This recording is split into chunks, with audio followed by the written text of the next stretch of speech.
Hello guys, welcome back to Linda Dean channel. So for today's videos guys, ipakita ko sa inyo kung paano magawa ng septic tank. So yan, so please keep on watching. Ano yung septic tank natin guys, yan. So meron siyang butas dito sa pulp and doon sa water. Yan. So ito na yung septic tank natin guys. Bali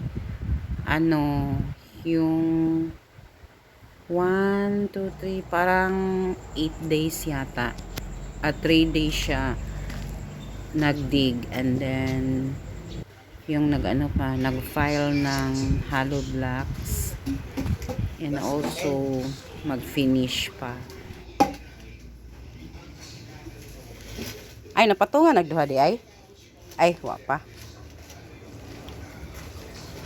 Ayan. Ha? Dili kay sticky.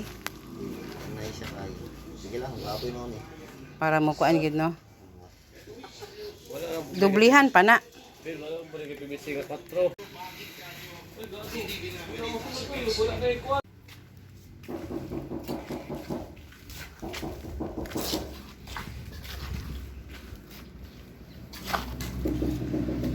Hindi diya magbuhi og haluan. Dili ra sa tubig, dili dito sa may pop.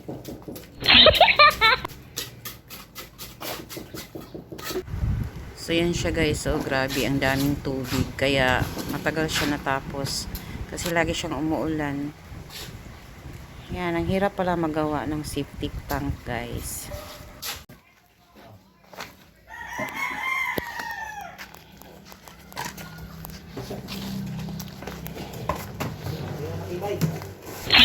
Ang butangan anak kanang buho lang. Oh, di na lang kay kuan ang tanan. Tubig. Finishing ang pala. Okay. Ay tubig naman din na diha. Ay suyok pa na to. Sige.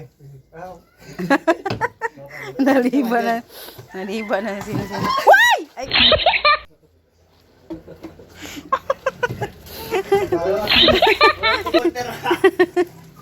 Nahulog. Pastelan. Ay namala mangiday siya no.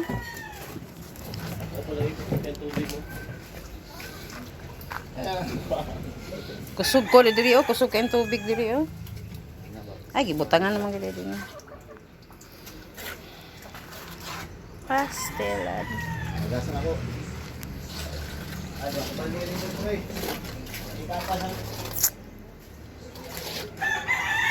Ang mga butas-butas lang finishingan. Pwede naman siguro ano? Para di kasud ang tubig kay na. Kasi ini ko sa ulan. Susuyupin. Pag human ani timpla pag undang sa mo kay mga snacks ha. Para ano sa Daily.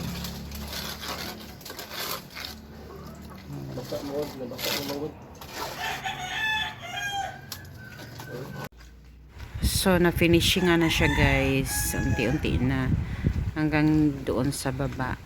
And then dito sa may poop isunod na rin yan. Bali ang sukat nito guys 6 feet yata. Yun ang sukat.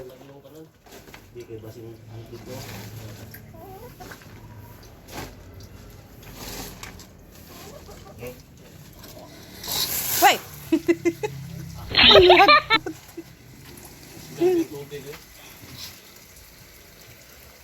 Buslot-buslot naman na eh. Di ba duha man to ilang kuan?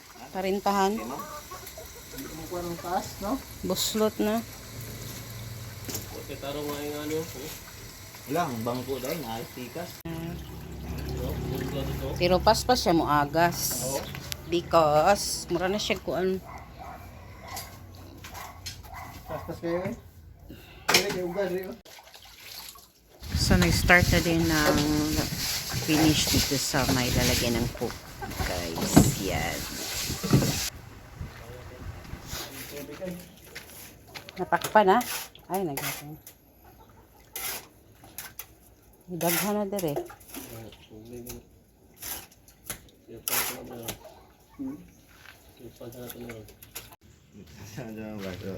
Puno kaayo, oh. Na. Murag yun, pwede na ni mo kuan kanang kuan gani. Itong magbula-bula. Itong magbula-bula ba? Pwede na mag-swimming dire. Puno ah. Na, wa naghika ang isa. Cloudy na sa. So nilagyan na nila ng ano guys, kahoy. And then lagyan ng plywood para buhusan na siya guys. Yon.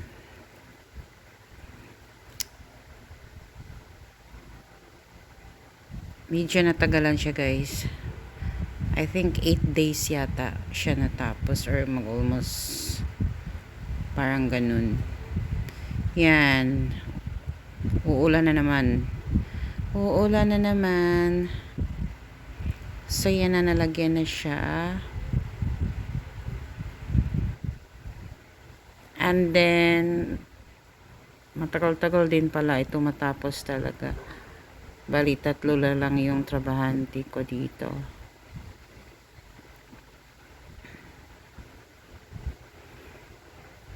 So yan sa magpagawa ng septic tank guys. Mahirap pala talaga magpagawa ng septic tank. So ito na. So yan na guys. Sorry hindi ko siya nakuna ng videos kahapon dahil umaalis ako. And yan na ang result. Bali tapos na siya guys. Yan. So nilagyan siya ng 2 butas para if ever na mapuno na yung pop or water, pwede siya ma-zip guys. Yan. Or pasuyupan ba. Parang ganun. Yun. So, yan. Tapos na yung septic tank natin. And tapos na din yung CR. Kakatapos lang kanina yung sa baba na CR. Paglagay ng tiles. And also doon sa second floor natin. So, yan. So, madami pa tayong pwedeng gawin. And sana makakuha kayo ng mga ideas guys. Sa hindi pa nakakaalam kung paano gagawin yung septic tank. And sa akin guys, arawan. Bali 3 sila. So sa iba naman, meron ding pakyawan. Depende sa usapan ninyo guys. That's it. That's it. So yan na lang muna guys ang update natin dito sa modern house natin sa paggawa ng septic tank. Sana makakuha kayo ng ideas kung paano magpagawa ng septic tank yan pag kailangan ninyo or magpagawa kayo sa bahay ninyo. So yun. So thank you for watching and don't forget to click like, share and subscribe my channel and don't forget to leave any comments that can visit your channel also. Bye! We'll see you next time.